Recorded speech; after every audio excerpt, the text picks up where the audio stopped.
السلام علیکم ورحمۃ اللہ، بسم اللہ والصلاۃ والسلام علی رسول اللہ۔ سوال آیا جی، قرآن و سنت کی روشنی میں اسلام میں تصوف کا کیا تصور ہے؟ تصوف جو ہے، اس کے بارے میں یہ بات اچھی طرح ذہن نشین رکھیے کہ یہ نہ صرف یہ کہ اسلام کے مطابق نہیں، بلکہ اسلام سے متصادم اور اسلام کے متوازی ایک مستقل دین ہے۔ یہی وجہ ہے کہ جہاں سے اسلام کا چشمہ پھوٹا تھا، مکہ اور مدینہ، بلکہ پورا عرب، وہاں آپ کو تصوف کا کوئی تصور نہیں ملے گا۔ تصوف بنیادی طور پر ہندوازم، سکھ ازم، عیسائیت اور ان مختلف مذاہب کو ملا کر اس کا ایک ملغوبہ ہے جس کے اوپر اسلام کا لیبل لگایا گیا ہے، کیونکہ تصوف کی اساس اور بنیاد شرک ہے، اسلام کی مخالفت۔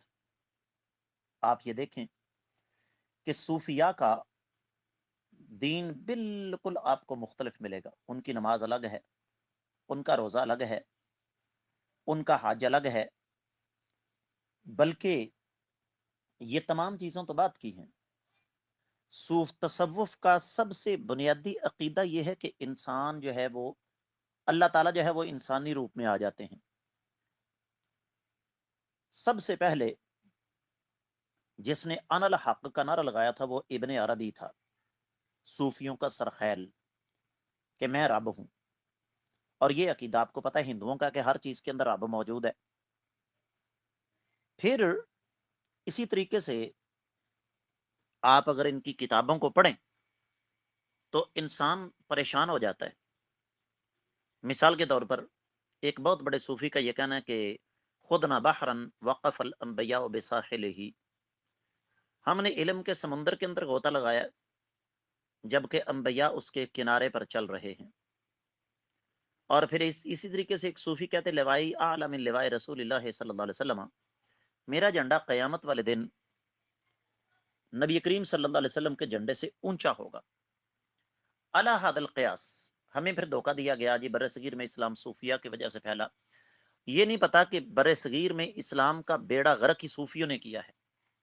میں جہاں تک میری آواز جا رہی ہے ایک سوال کرتا ہوں کہ اگر بر صغیر میں اسلام صوفیہ نے پھیلایا ہے تو مجھے یہ بتائیے کہ محمد بن قاسم کون تھا، احمد شاہ ابدالی کون تھا، حیدر علی ٹیپو سلطان، محمود غزنوی، شاہ اسماعیل شہید، سید اسماعیل شہید، یہ ایک پوری تاریخ ہے جن لوگوں نے اللہ تعالیٰ کے فضل و کرم سے بر صغیر پاک و ہند میں اسلام کو پھیلانے کے لیے اپنی زندگیاں بسر کی میدانوں کے اندر۔